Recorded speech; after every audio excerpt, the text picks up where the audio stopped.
KPCALP, Petaluma, California.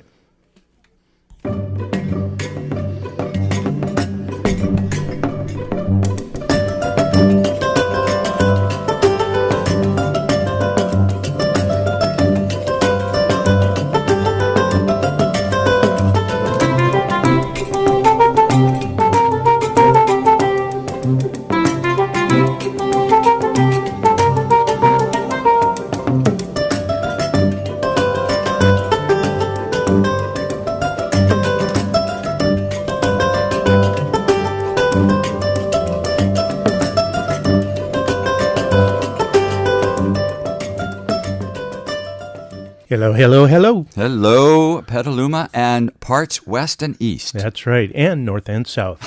All over the world. Hey, Matt. Hey, Jim. How you doing? Oh, good, thank you. It's a rainy Friday here in Petaluma, and it's 12 noon, so what does that mean? I think that means this is two Mooks and a Mike. And that's Matt McGuire, who just introduced us over there. And now Jim Thomas speaking over there. That's it. Hey, Matt, I have to say, I love our theme music. It's called Ferocious Ferret, but it's Industrious Oh, thank Ferret. you. It was. I was thinking Ferocious. It's more industrious. He's more industrious. Yeah. But I also like the jazz beforehand. It's like, baby, yeah. That's right. You had a little grunt of appreciation. I did. It wasn't from my digestive. It's the digestive stuff. It was quite appreciation. Right. Yeah, that's right. So, Matt, it's been a crazy week again. Jim, yeah. So wow, I mean, talk to me. What's what? Well, kick it off here, brother. All right, let's start with Mr. T. Rump in the White House. You mean Forrest Trump? Yeah, Forrest with a double R. That's right. Yeah. Forrest Trump, who actually did the address at the Oval Office, which traditionally this is what presidents do when there's something serious to talk about. Yeah, when they want to talk to the nation. Talk to the nation. It's kind of like advice, perhaps, or calming, or giving information that's important. And even old Forrest Trump said that he didn't want to do this. It was a waste of time, he said, off record, which turned out later to be on record. And he pointed to his advisors like Sarah, as you say, Shuckabee Sanders. Slanders, and saying, they made me do it, Kellyanne Conway and stuff like that. Anyway, he's basically the takeaway from this, if you boys and girls, if you haven't heard it, the takeaway from his address is fear and loathing. That's right. Which is the same bell he's been ringing since when he started to run for the presidency. That's right. And he just keeps hammering it. We're going to be killed in our sleep. We're all going to be raped in our sleep or before we are killed. And they're coming for us. Drugs will be washing down the street. Absolutely. Yeah, so this was his first national televised. Right, after 2 years.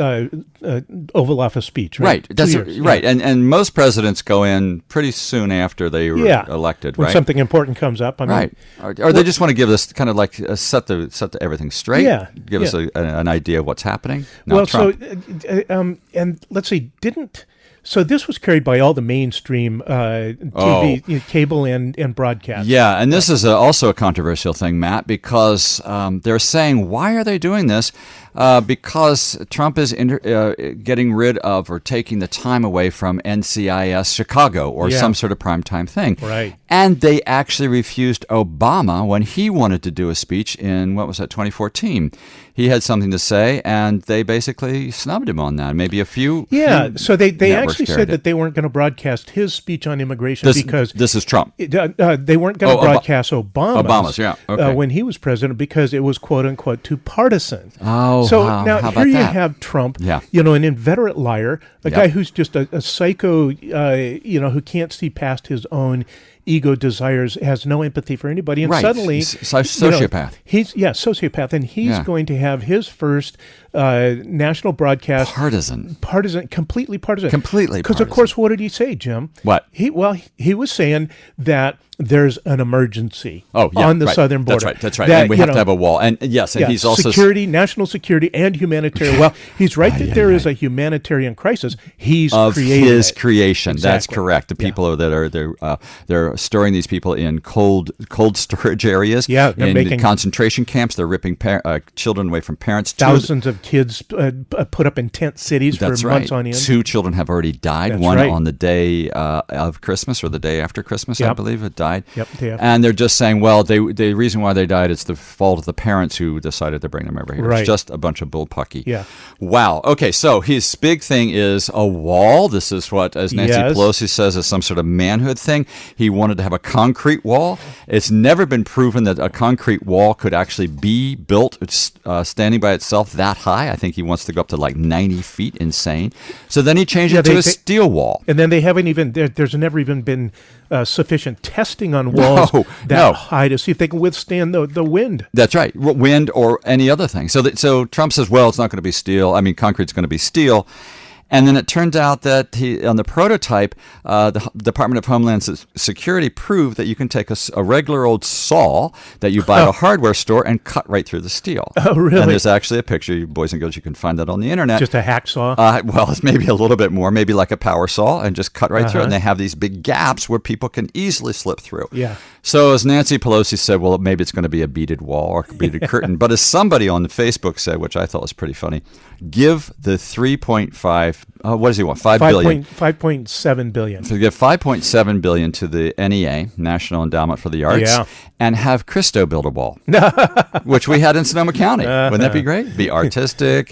People would probably not come in because they'd be like, wow, it's beautiful. It'd be an improvement. But yeah, I mean, the experts say that the 5.7 billion would build 200 miles of that wall, Jim. And we're talking about 2,000 miles. 2,000 miles, right? And if you were going to build a wall 2,000 miles long on the southern border, it would cost over $25 billion. That's crazy. And check this out. Yeah. It would take 10,000 workers more than 10 years to build that wall. It's like more than the Great Pyramids. Yeah. I mean, wow. And, but here's the thing. So, like Trump says, it's an emergency. Right. And I don't know if listeners watch this. You can certainly go onto YouTube and see it. If you dare. It's just pretty disgusting. The guy's like, slitty-eyed. He's just lying. No, and the breathing thing. What is all that? Jeez, it's so strange. Well, so, I mean, and he's like, he's like, well, I've held the hands of the victims of murder by, illegal immigrants, blah, blah, blah. And it's like, so he cites a few cases, but he never says that immigrants in general have a much lower crime rate than Native Americans, American citizens. That he doesn't talk about the financial contribution to the economy that is, huge. Right. And he also doesn't, they talk about the illegal, the criminal element of 4,000, which is not true. Right. It's only been, a dozen? Oh, no, he was saying 4,000 was the terrorists. Oh, the terrorists, right. Wow, In fact, the intelligence community came back and said, well, actually, there were 6. 6, right. Because the 4,000 was a number that, shall we say, was trumped up by basically saying, they took every arrest record, whether it was a conviction or not. 1925. Yeah, they went back like a couple of decades. Sacco and Vanzetti. Yeah. Yeah, and the thing is, Matt, the terrorists wouldn't be coming through the border like that. They would come through Canada, perhaps. Yeah. They might come by airplane. Yeah. They might come by ship. Yeah. They might even come by bicycle. But they wouldn't necessarily walk across the desert. And that's a good point. I mean, it's like most illegal immigrants don't cross the border by foot, or they come in they have a visitor visa and they overstay. And they overstay their visitor visa. They come in right through the main portals. But again, this is, the crisis here is really that Trump is trying to discourage anybody from their legal right to apply for asylum. Thank you. It is a legal right to do this, and he wants to pull it away. He wants only the people, what did he say, from Norway? Yeah. In other words, people who are light-skinned or white. That's exactly right. People of color, forget about it. Right. And it's pointing out, Matt, that the real person behind all this is Stephen Miller. Yes. That he's the one, the xenophobic. He was born Jewish, and even his uncle, who is Jewish, disowns him. That's his family disowns him. Because they're all sickened by his racist, behavior and his fear-mongering. Yeah, but he does have spray-on hair. Oh, God. Which he did once. So the result of this shutdown, because Trump is having a temper tantrum, let's back up just a little bit. Yeah. He had 2 meetings with Pelosi and Schumer.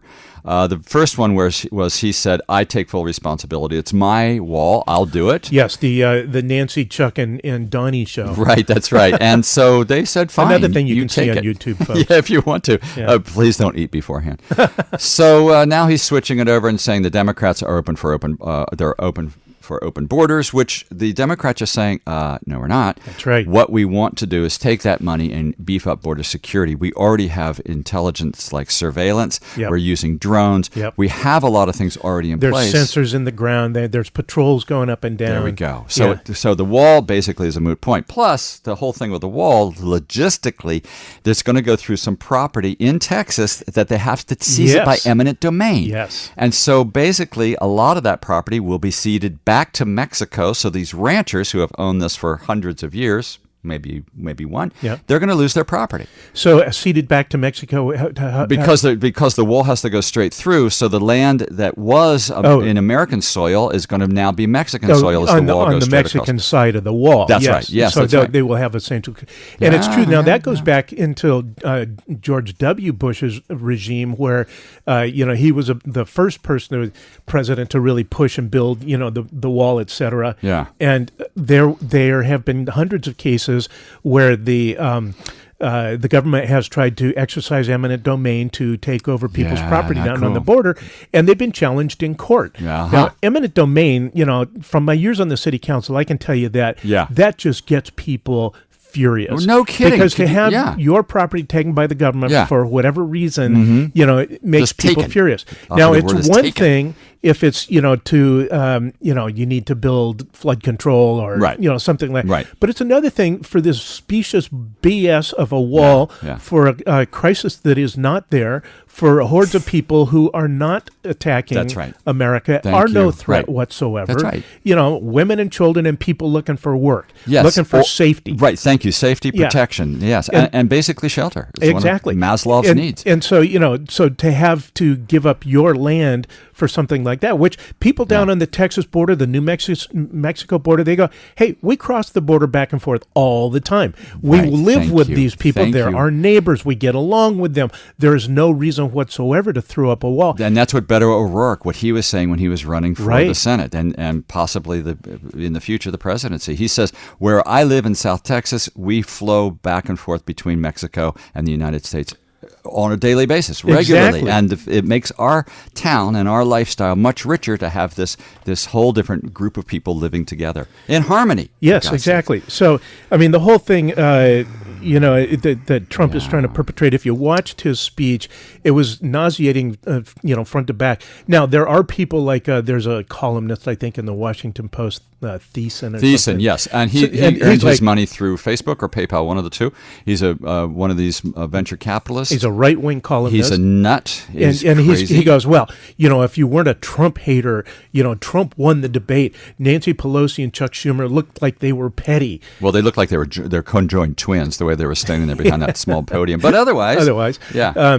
But, it's like you read this stuff and it's like, what planet is that guy living on? I mean, so let's because here's just a quick statistic. Yeah. So right now, in this government shutdown, the most recent polling a couple days ago showed that 51% of Americans think that it's Trump's fault, Trump's doing. I'm surprised it's that low. And 32% say it's the Democrats. So interesting it's not 50-50. Right? Yeah, it is. Well, and that 32% actually, the 51% just had jumped 4% from the prior poll. Whoa, so good. It's moving in the right direction. Going up, This is what rational people say. Look, this is just going to hurt the Republicans because Trump is proud to own it. Right. Right. Oh my God, and so now it's his. Yeah. Of course, now we'll get into a little bit about the impacts we're seeing, which are getting more and more ugly. Yeah, it's but you look at that 32%, and historically over the last couple of years, Trump's support base has run like 35 to 40%. So it's dropping. It's dropping. And then you were telling me a little earlier about the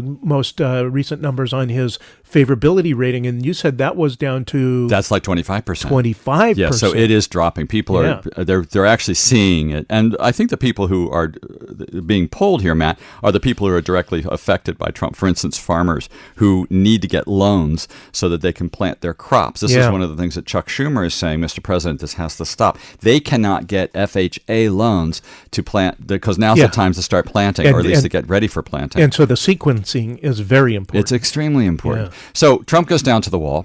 He does another thing that he claims he didn't want to do, and we see a picture of him with a state trooper, a sheriff, perhaps on a border patrol. He was Trump down there with saluting a helicopter landing. Oh yeah, and then he also was at a press conference with Kirstjen Nielsen, the head of Homeland Security, that's and another horrible the piece brother of the cop that was shot in California by an illegal immigrant. Right, you know, it's like as if so suddenly all illegal immigrants are murderers because one guy did that. Because one guy did that. Yeah. That's correct. Right. Well, anyway, he did this this horrible thing, and he's basically now threatening to do he thinks he might, but he's not sure. We don't know, to call a state of emergency, right? A federal state of emergency, right, to build the wall. Yes. So, Matt's federal state of emergency would be after 9/11. When George Bush did a state of emergency, a Katrina, something like that, a major disaster. And that is mobilizing the military, mobilizing the whole nation, basically, to try to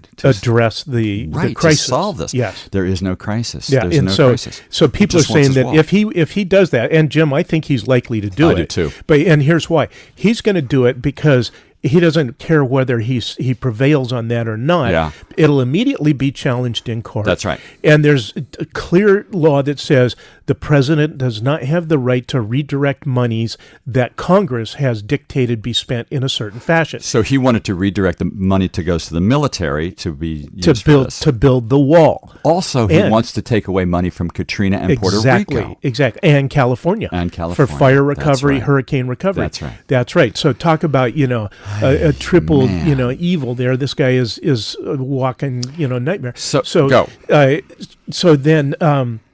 So the pundits are saying if he declares a state of emergency, he knows full well it's not going to go through. Exactly. But what it'll do is that even though it gets challenged in court, see, he's painted himself into a corner now. Yes, he has. And so even if like a year later the courts say, no, you can't do it, Donnie, if he's still in office, God forbid, then it'll be like, well, I served my base. I showed him I'm tough, and I kept my promise, but it was the stupid courts. Oh, those liberal courts. The activist judges. Exactly. Who kept me from doing it. So he can declare victory even though he loses. Exactly. And reopen the government, and then he can be everyone's hero. At least that's his base's hero. Right, correct. That's the mindset that they're telling him that this is what's going to happen. Yeah, exactly. In the meantime, of course, the impacts we're seeing just accumulate more and more, right? It is. He has now he has tied the record as of today. Tied the record for the longest shutdown. Yeah. And this Nazi is going to push this further. And this is where for years. This is where you appreciate Nancy Pelosi, who I've had my issues with, over the years. But she says, he thinks maybe they can just ask their father for more money, their daddy, but they can't. That's good, right? Because that's what happened to him. He would just go to daddy and get more money. So meanwhile, this paychecks won't be sent out. They were federal workers are due to be paid today. This is Friday. They're not getting their money. Yeah. Loans and subsidies to farmers, I already said that, are being halted, and key services are being put on hold. Federal courts have enough money left to operate through January the 11th. That's today, everybody. Man. And the national parks, which have no working staff, have been filling up with garbage and human waste. Yeah, and in fact, they just closed Joshua Tree National. Thank you. Phyllis and I were just down at Joshua Tree, and people were going in apparently, and they were cutting down the trees to make room for their four-wheel drive vehicles. To go into prevented areas. Sensitive areas, too. They have burrowing owls there, so this is probably doing irreparable damage. Oh, yeah. It's unbelievable. And then like the EPA, so like the Environmental Protection Agency has got like 600 pollution inspectors that police like oil companies and chemical companies. Guess what? And anybody that's dumping into waste, into waste systems and stuff. So those people, they say there's once that time is lost, you can't make it up because you have to. They do two things. They do scheduled visits and they do surprise visits. Okay. Now in the meantime, there's lots of companies out there who have no regard for the environment and no regard for public health, and they're going, good, get rid of that pile of crap in the back that we've been sitting on for these 20 years. Now we can dump it, and they can't catch us. Exactly. And so, and then to schedule visits, that takes time human coordination. So all that is time lost, damage done. Wow. Okay. And the Airline Pilots Association, 65,000 strong, have wrote written a letter to Trump saying, "Hey, you need to end this shutdown because you are endangering our airplanes and flying the transportation system." Thank you. That's also, right. Flight. What are they called? Air traffic controllers are working without pay. So that's a big thing with them too. And those guys have to be really on it. They have to be really focused because they have to times guide planes through huge storms. Absolutely. They have to coordinate the landings in very busy airports. That's and stuff. right. This is not an easy job, and it takes real stress on people. Years ago, Matt, I lived in Washington, D.C. I remember seeing a bumper sticker that said, "Air traffic controllers never have a nice day." It's too tenseful. Yeah. Too tenseful. Intense.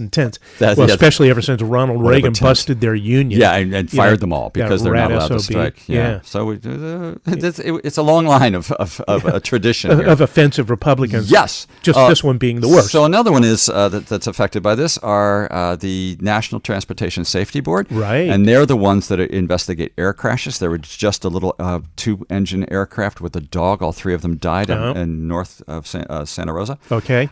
Crashed, and that won't be investigated because already there are 11. They don't have this year so far. They haven't got the people power to actually send people out to investigate these crashes. Well, and not only that, the routine inspections of jets and airliners is not happening.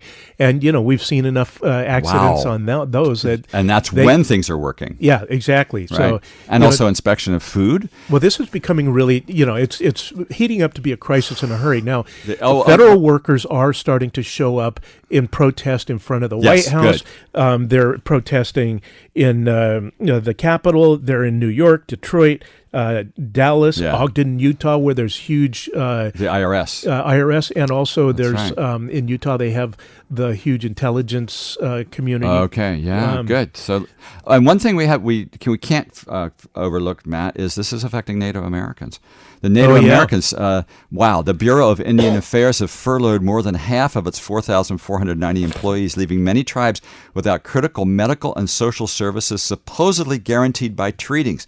The chairman of the Sault Ste. Marie tribe in Michigan says the federal government owes us this. We prepaid with millions of acres of land. That's right, and they're entitled to it. Jim, this really just says to me that Donald Trump is what's known as a clear and present danger. Yes. He is endangering the public here in all these manifold ways. He's damaging the economy, and he and his minions are destroying the environment. Matt, I don't know whether you're paranoid or not, or at least more than usual. But another thing that's affected by this is our FBI. So, the FBI just gave a warning saying that national security is under threat. There we go. So that's the next step. This would be an invitation to terrorists to say, "Hey, all the defenses are down." Yeah, it's a cascading,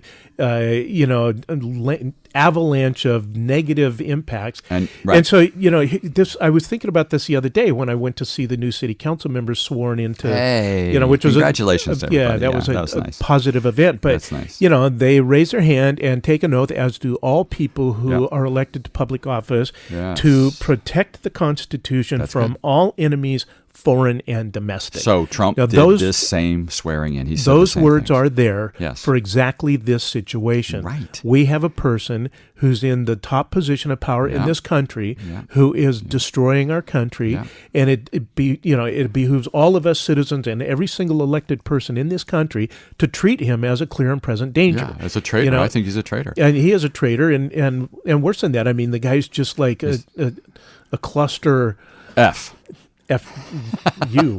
Yeah, exactly. Hey, Matt, but it's not just Trump. Mitch McConnell. Oh, yeah. He is that is he's absent in all of these talks. Yeah. And he was the one with Obama, remember, said, my goal is to stop Obama every chance I get. That's right. And so as far as, and he didn't, in the past, he did not want to shut down when they were threatening under Obama's power.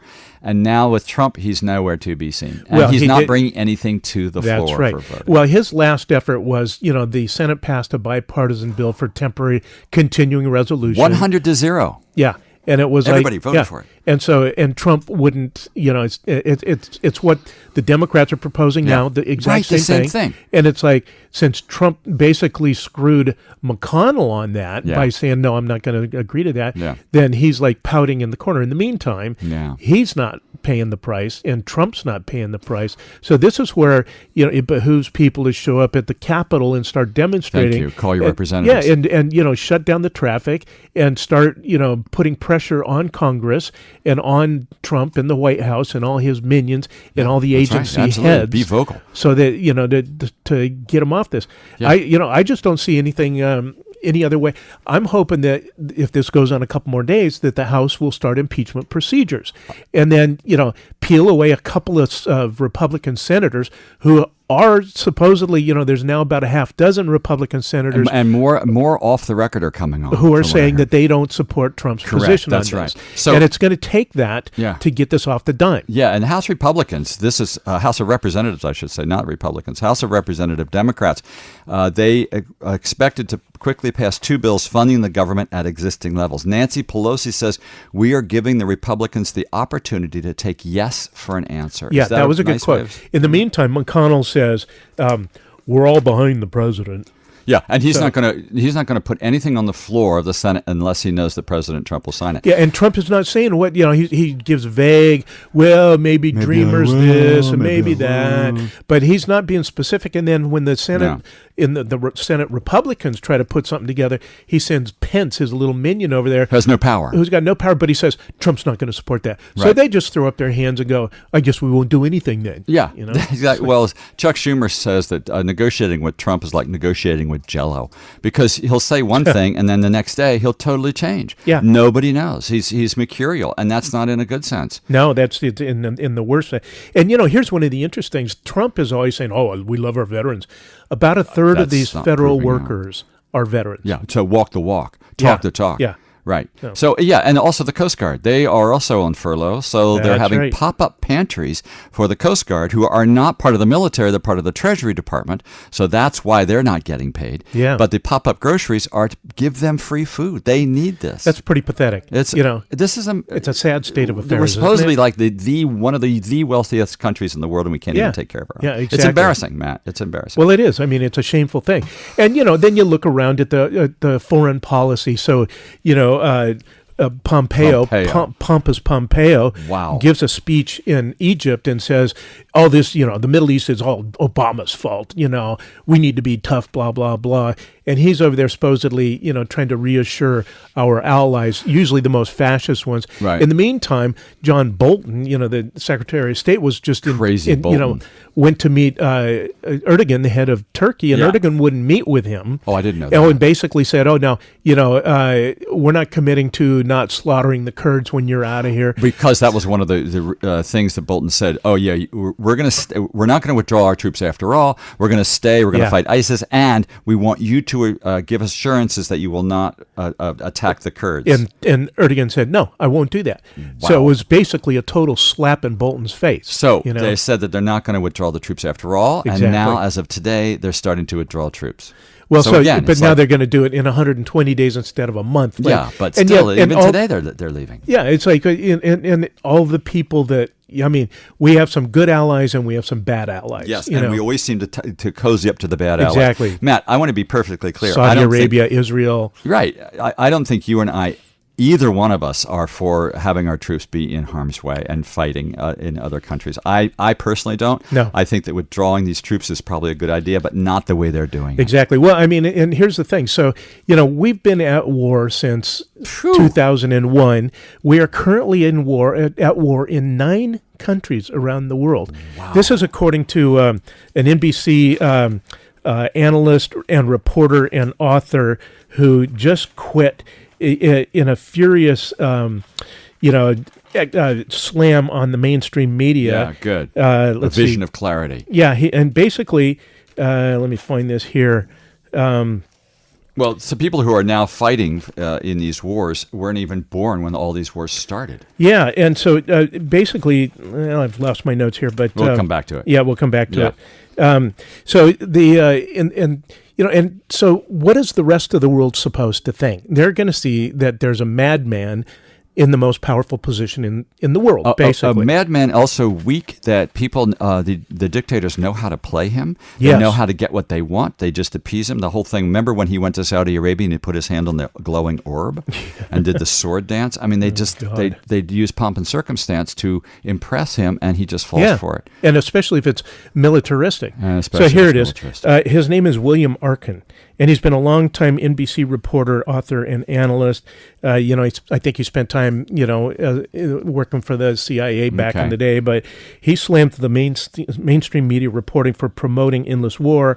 And he says that the media is, quote, they're prisoners of Donald Trump. Now, that's true. I hate to admit it, but, in a way, you could say we are too. He was being interviewed on Democracy Now! This is Arkin? Arkin. Yeah.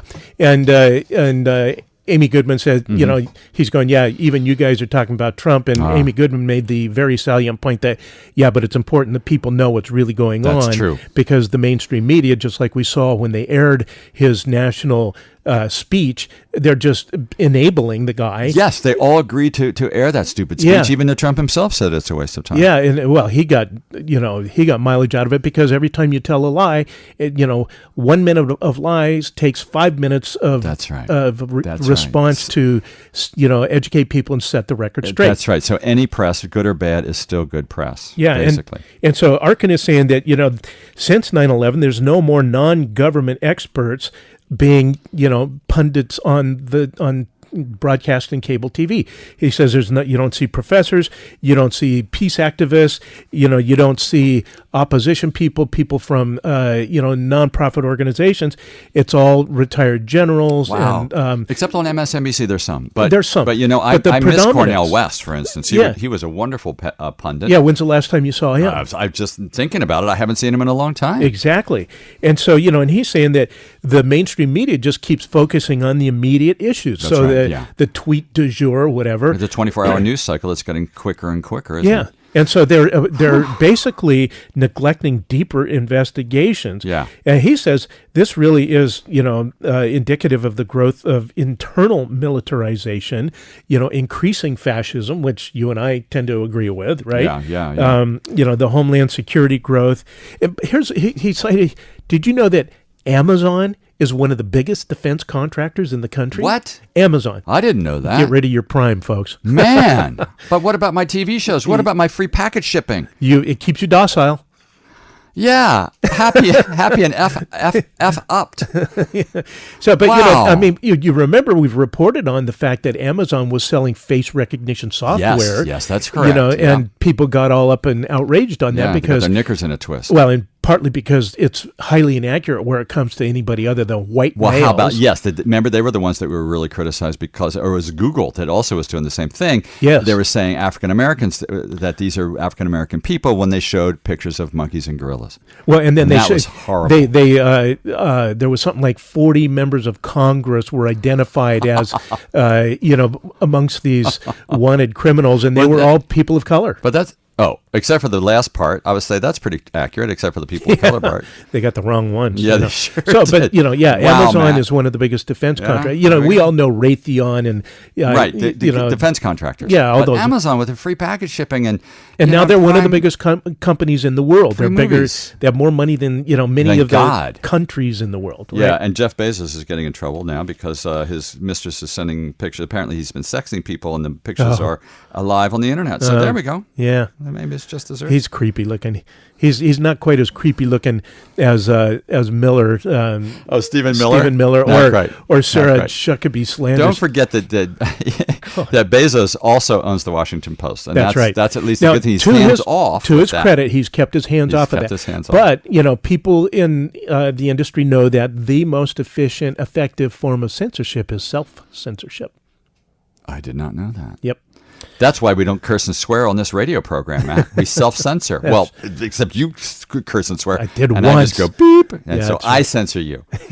There we go. Oh, my God. So, Matt, I don't know. So let's move the needle over a little bit. Flip the page. Well, Let's go here's to the one. next chapter. All right, I was going to talk about Manafort. I was just going to say Manafort, Paul Manafort. Okay, so Paul Manafort. Go. So remind listeners, in case they've forgotten, who Paul Manafort is. Paul Manafort was Trump's campaign manager for a while, and he had come from a lobbying law firm that they called the Dictator's Law Firm, because his law firm, worked with all the most fascist right-wing people around the world, including pro-Russian Ukrainian oligarchs. Love those guys. Were That's paying a Paul him Manafort quote. Paying him millions to try to dress them up in the eyes of the U.S. government and the public, right, and get him into the Trump campaign. Yeah, so right. Anyway, he's being investigated by Mueller. He's not exactly cooperating, and the lawyers released, or maybe this is good. Maybe Mueller released transcripts. Well, it was his lawyers. So he released it, and it was redacted. Mueller's went to court and said Manafort said he was going to cooperate with us, but he's been lying to us. So to prove that he wasn't lying, his lawyers released the statements.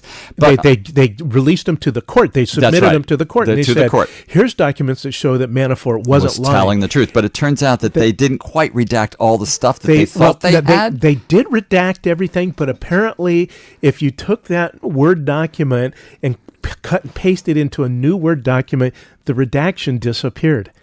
What? I didn't know that. So that was my God. There's a lawyer who's in very hot water. I didn't know about that. I just thought that the part that they forgot to redact some parts. They didn't.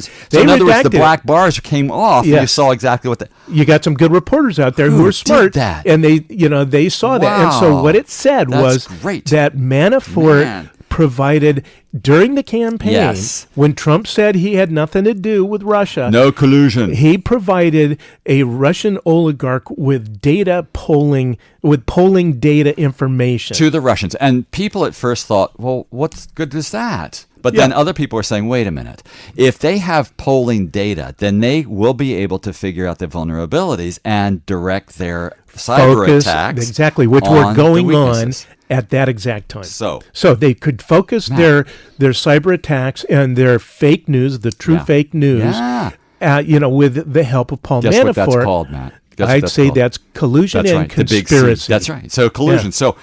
So Trump's saying no collusion. This is an example of collusion. This is his campaign manager. Now, we're still waiting for Mueller to come out with his report and to say whether or not there was, discussion, between Trump and Manafort. But here's the thing, Jim. You remember the Trump Tower meeting with the Russian attorney who had the dirt on Hillary? Yes. So Jared Kushner was there. Manafort was there. They weren't talking. Kushner claims they weren't talking about that at all. They were talking about. That's been proven to be a lie because there was documentation that showed that they were talking about trying to get dirt on Hillary, right? Right, that's right. Now, one of the things that has happened, this is going to be an interesting since the change from Republican House to Democrat House. Okay. So Democratic. During the Devin Nunes, House Intelligence Committee, the poodle. The poodle. So worse than a poodle. They were poodles are good. Yeah. Now you make me forget what I was going to say. I'm sorry, Devin Nunes. So what the records show that Jared Kushner made a phone call between when this meeting was set up in a short period of time and when the meeting happened, and who that call went to was blacked out. And Nunes would not subpoena the records from the phone company to see who that call was. Right. But the speculation is that phone call was to daddy-in-law Donald Trump. So if he told, Manafort's there, Kushner's there, all these guys, and they're talking about getting dirt on Hillary. They're cooperating with the Russians. If he called Trump, then Trump knows. Yeah. I mean, what else would he be talking about? Exactly. So, Matt. So now with the Adam Democrats. Schiff was on that same committee with Devin Nunes. Now he's the chair. Watching him being interviewed about what was happening when Devin Nunes, of California, unfortunately, and also still in office, was running this thing and literally running in the dead of night with transcripts to the White House to say this is what's been happening. Yeah, here's what Mueller's got on you. Right, that's right. So Adam Schiff was chomping at the bit and being very circumspect in what he said. Yeah. Now he is in charge. So he did say they're expecting to bring back people they've already brought in the first time to interview them. Yeah, and possibly under subpoena, under oath and subpoena. Right.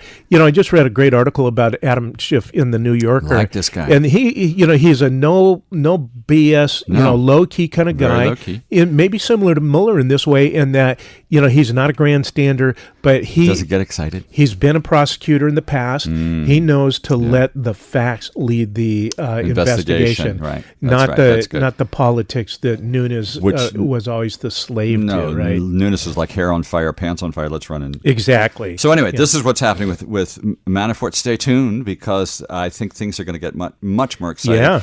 And Matt, I was talking also. Let's talk a little bit about Rosenstein. Rod Rosenstein. He's going to retire. Yeah, as soon as William Barr. Barr is if he's confirmed, which he probably will be. And we hope not, but probably will. Even though Schumer actually wrote and said, I don't think he should be because of his comments against the special counsel. Right. But that doesn't mean anything, right? It probably will happen. Well, William Barr has told some senators that he would not interfere with the Mueller investigation. Okay, sounds good. Can on you paper? believe him? No, I don't know. I don't believe any of them. I don't think so. Don't believe any of them. Anyway, from what I heard was, even if Barr tries to do something like this, Mueller is so smart that he has designed what he's been doing to be released to Congress and or the American people. Yeah. And if it's to the House of Representatives, guess what? They're talking about transparency. The Democrats are in charge. Yeah. So I can't see any reason why they won't release it to the people.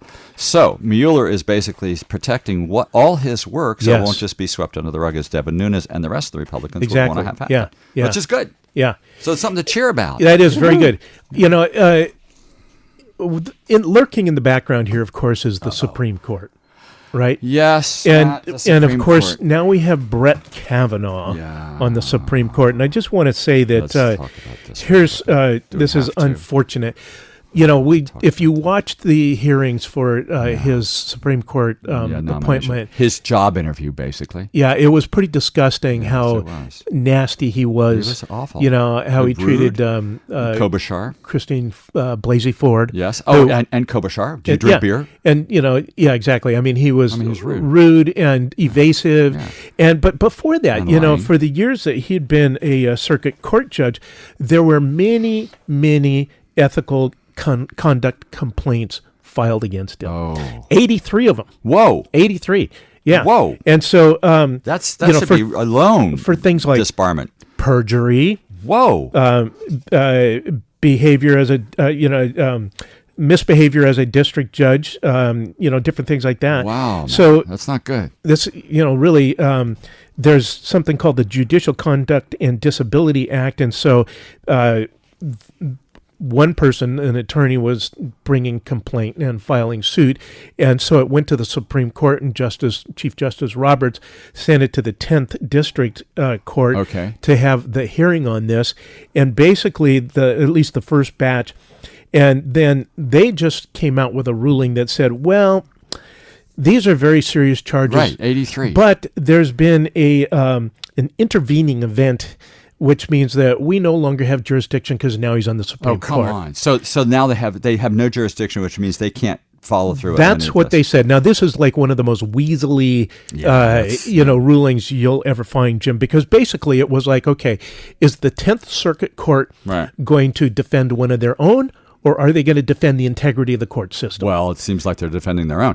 And that's exactly right. You can't do both. No, but Matt, apparently John Roberts had these charges before he was actually confirmed, and he was sitting on them until after he was confirmed. So it seems like Roberts also is in cahoots with the 10th Circuit. Oh yeah, well, look at Roberts, look at his record. I mean, is he nonpartisan? No, the guy's a right-wing zealot. Yeah. This is, all the worst activist judges are really right-wingers, and they will bend and break the law, to their own whims. To help their buddies, the good old boys While club. they blame, liberals for being activist judges. That's right. Screaming from the rafters.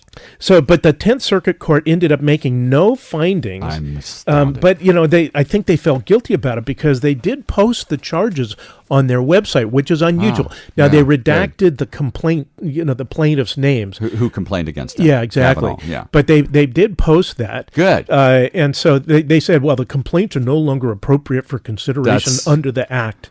Wow. Because so, of Matt, this intervening if you event. misbehave while you're a bachelor and then you get married, that means all the complaints against you are wiped away according to the 10th Circuit. Exactly. Had we only known, Matt. Yes. Well, so and then the complaints included that he lied in the confirmation hearings. Yes. In 2004. 2006. Wow. And in the hearings for the Supreme Court. So that's perjury right there. Yeah. All 3 counts. And that he made inappropriate partisan comments, and that he demonstrated bias and a lack of judicial temperament. Well, that was clear for everybody to Absolutely see, it right? was, and yet they rammed him through. And that he treated members of the Senate Judiciary Committee with disrespect, like That's you're right. saying, Klobuchar. Klobuchar, Yeah. that's right. Yeah. Any of the Democrats. Now, the act does allow for, quote-unquote, intervening events, but typically those are for, like, somebody died, so it's a moot point. Yeah. So, Matt, we're not lawyers, but what can be done? Well, can the Democrats? Excuse me. Can they pick it up? This can be appealed. By whom? By the person, by the people, the plaintiffs who submitted the complaint. Okay, so but they would have to appeal to the Supreme Court, right? So Kavanaugh's on there. Would he recuse himself? Well, there's a large body sense of his behavior that says, he's the most tainted of the justices. So that if you've got a case in front of the court, and you're a Democrat, we can just say, hey, you were so hostile to Democrats, you should recuse. But it's up to him. He doesn't. Kidding. So he doesn't have to. There's nothing that can force him. He can still be potentially impeacced.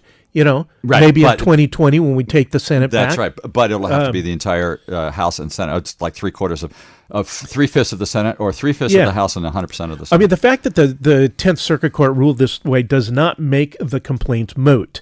Well, good. I mean, that's at least this little bit of a silver lining. Yeah, I mean, right? remedial action is not impossible, but it's a pretty high bar, Jim. Yeah, it will be just like high. we see. So it's a good old boy network. and the court held no hearings.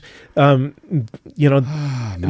here's the other thing that makes me think that they feel guilty. Yeah, they did request that the relevant congressional committees be notified of this of their ruling, which says to me that, well, gee, we feel bad that we're such scumbags. Yeah, poor us. We're sorry. Would somebody else do the dirty work we're for sorry, us? Sorry. Yeah. So meanwhile, Ruth Bader Ginsburg is. She had nodules on her lungs, cancerous. Operated successfully. She was recovering, and she missed for the first time ever oral arguments at the opening of the Supreme Court. So. Apparently, I was reading that the White House is on Ruth Bader Ginsburg death watch. Yeah, they're drooling over there. I think they are. Yeah. Let's hope that she hangs in there. She wants to hang in till 2020. Yeah, absolutely, to get Trump out. But may God and all the other good spirits bless her and protect her until then. Even if you don't believe it, would you all please pray with us? Yeah, exactly. On this. Right. Om chanting's good too. Oh, okay. I thought you were saying something else. Yeah. We need to have her in there. Yeah, and then at least you have countervailing forces like Alexandria Ocasio Cortez, AOC, who's just kicking butt. She's tearing it up, man. But she's kicking butt enough, Jim, that some of the old guard Democrats are getting a little nervous about it. Yeah, she's criticizing people, and she's criticizing people because they are too moderate. And she's talking about, we will primary you, which means we will get people to run against you in the primary who are more liberal than you, are more liberal, just like she did in the race that she won. Correct, and it's freaking these old boy and mostly old boy network. But now there's some very progressive people who are friends with her who go, ultimately she needs to recognize that the true enemies are the Republicans. Correct. She needs to. I love what she's doing. I really do. As you and I talk, we're both we're fans of hers. I'm in love. Ooh, Larry, don't listen. If you saw her on 60 Minutes, no, on Rachel Maddow's show. Oh, she was fabulous. She was just scintillating. She was, articulate, righteous. She was talking about the border wall, and she was talking about Trump's policies and how inhumane they are. And she listed sham it is. She's very, very smart and very extremely progressive. Very articulate. Some people are saying, including Whoopi Goldberg, she needs to just shut up and listen for a little bit. Well, and she will. I mean, I think so too. I mean, people are nervous because she has 2 million Twitter followers. Yes, and just that. So if she wants to, turn on somebody, because like she did criticize Steny Hoyer. Yeah. Now the grassroots were saying they wanted her to be put on, I think, the Climate and Energy Select Committee. Yes. And Steny Hoyer's going, well, if we do, we're not going to give you subpoena power. Right, which is basically a sellout toothless. It's a sellout to the oil companies. Right, that's right. And so she criticized that, and rightfully so. Steny Hoyer is an old goddamn dinosaur that needs to be kicked out. You mean gosh darn? No, I mean goddamn. He needs his butt kicked out of the Capitol. He's been around forever. He's a fossil. Yeah, a fossil fuel. And he's been a recipient of fossil fuel industry money. So do you think he's going to be influenced by it? The answer is yes. Absolutely. And so, but now, it was the grassroots that were trying to get her on there. She wasn't insisting that she be appointed, and she's likely to get a good appointment, and that does cause some resentment amongst other Democrats who have followed the seniority system. That's right. They've bided their time. And they've earned a right to a certain amount of right to get on these committees. Play the game. But you look at the dynamic here. The dynamic is that, a lot of the people that were successful in the blue wave were people that were talking real issues that are not beholden to corporations and are really speaking truth to power. And not only that, Matt, there is an urgency. The things need to be done, especially with climate change. We can't just wait. And I think that she's feeling that too. And not only does she have over 2 million Twitter followers, but wherever she goes, apparently the press and her fans follow her. So it's like a little contingent following her. What's it called? A coterie. A coterie follows AOC wherever she goes. Yeah. People maybe are a little bit jealous. They're thinking that might be it because she's getting some of that. So much press. Yeah. But maybe she deserves it. Well, and I think, you before the show when we were chatting, you pointed out like the Freedom Caucus, the uber right wingers, dragged the Republican Party so far to the right, and that was a BS movement that was funded by the Koch brothers initially, right. And so this could be a countervailing force in the other direction. Maybe she's going to be dragging the Democrats to the left, and they need it. They are so badly need it. And you know what? This is one of the things where people I think are really disillusioned by politics is that the Democrats are supposedly more liberal, perhaps, but really there's not much difference. There hasn't been that much difference. A little bit, but they always seem to be defeated, or they fold, or they don't do that. There are those problems. I mean, there are differences, but the corporate taint is everywhere. It's particularly money, at the top. Yeah, right. And so that's job security. That's So what do they do? They friends with lobbyists. They call for money. They call. They think about their reelection. And this is the evil of money in politics. Thank you. This is right. But Citizens United. OAC, God bless her. I mean, we need people like that because look at this. So here's the latest report. Yeah. The Intergovernmental Panel on Climate Change had made predictions about how fast the oceans are warming. Right. They are warming 40% faster than what the world's preeminent body had predicted. Matt, we are so screwed. We're so screwed. 2018 was the hottest year on record for the oceans. 2017 was the hottest before that. Wow. 2016 was the hottest before that. So it's getting warmer and warmer. And in fact, most of the ocean rise is because of the increase in water temperatures, because warm water takes up more space than cold water. Yeah. So that's not even talking about the melting ice. Okay, so this is the urgency I was talking about, exactly. Matt. We need to get things done, and we instead of just saying, we'll put you on a committee, but you have no subpoena power. That's BS. Yes. You have to have some sort of power, some sort of teeth to get things done. Yes. And if she shakes it up, I don't think she really cares who she offends, as long as she's working on positive solutions. I think you're right, but I think she's smart enough that she'll, apparently she's very sweet, very friendly. Apparently, and one-to-one. Absolutely. Even if she steps on some toes, she'll be able to have the underlying relationship that will make that okay. I am still a fan. Here's another thing that I think is important to point out, Jim. What's that? So Jerry Brown, God bless him for the good work he did. Yes. Too bad he's still allowed oil drilling in California, but he did a lot of good work, and he's going to go on and be a spokesman to fight, climate change. In his kitty that he can his campaign committee to friends. But so people like Jerry Brown, who made deals with Jay Inslee of Washington and Kate Brown with Oregon to do cap and trade and stuff. Right.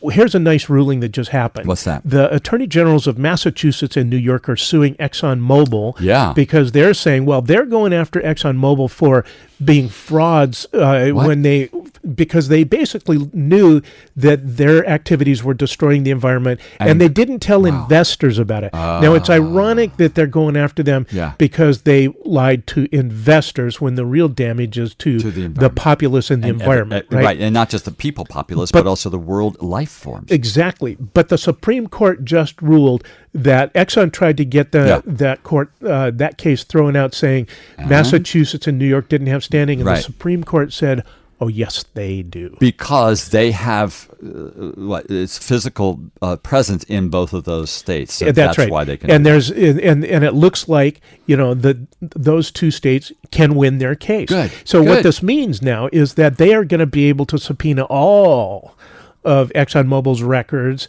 Now, will they be shredding? You bet there's probably shredding going on right now. That's right. But there's so many copies of records, digitally, et cetera, that those attorney generals are likely to get some really juicy information on ExxonMobil. And here's the thing. It's turning, Matt. It's turning. It's turning. But, so the oil industry is the richest, most powerful, capitalistic venture in the world today. Right. They have the backing of the United States military and most of the other Western, NATO, et cetera, right? Right. So they're not going to give up without a fight.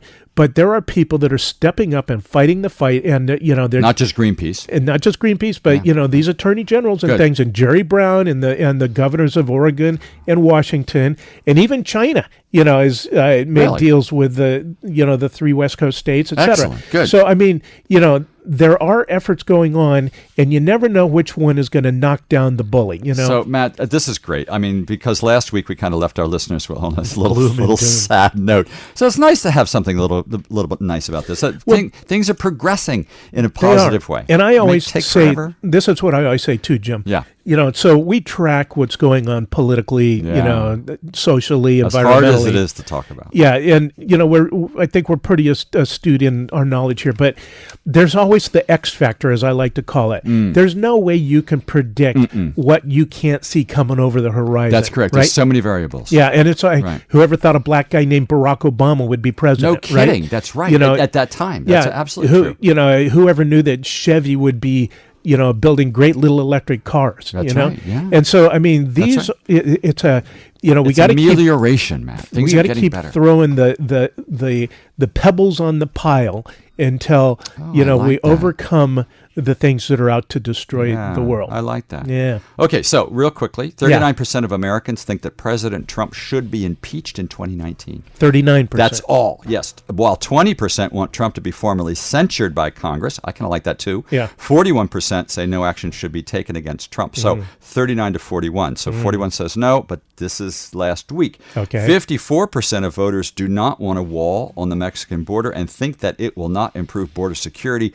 while 43% are in favor of building a wall. 62% oppose shutting down the federal government over the dispute on wall funding. Yeah. These are really low from what I think. They should be so much higher. Oh, they should. But I think you and I live in a bubble. Well, and the statistic you cited earlier that Trump support is down to 25%. Yeah, 25%. Is really important. And, the statistics I saw, 51% think the shutdown is the cause of Trump, and 32 is Trump, it keeps moving in the right direction. So, good. I think, this was partly a send-up of the mainstream media because they are corporate controlled. And as I think this guy, Arkin, from NBC says, good. They are focused on the minutia and the daily stuff, and they're avoiding the real stuff. The big picture. Yeah, I mean, it's like, but there are people out there who are paying attention, and Americans eventually, are pretty sensible when they get the information. I think we need to next time have a show just with access sites for people to go to get this information. And speaking of information, boys and girls,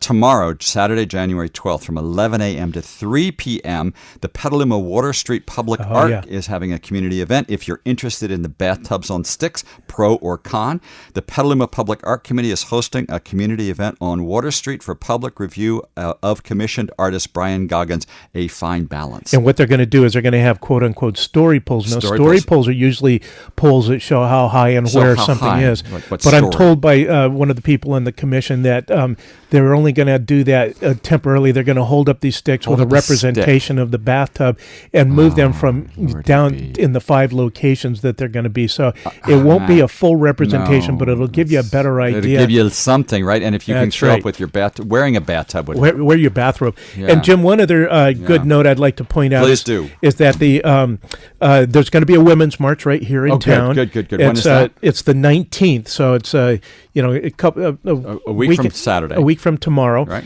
It's going to be from 11 to 3 at Walnut Park. Great. Nice park. And that's going to be, I think there's going to be a good turnout. And it's not just women. It's for anyone who's for everybody. Support. And this is one more way that we resist Trump and the stupidity. So, folks, we're going to see you out there, right? That's it. We're done? That's that was quick. 2 Mooks and a mic. We love you. Thanks, all you 15 listeners. Thank you, guys. Oh, by the way, it's our first year anniversary of being together. This is our first year as a co-host to 2 Mooks and a mic. I have a ring for you, man.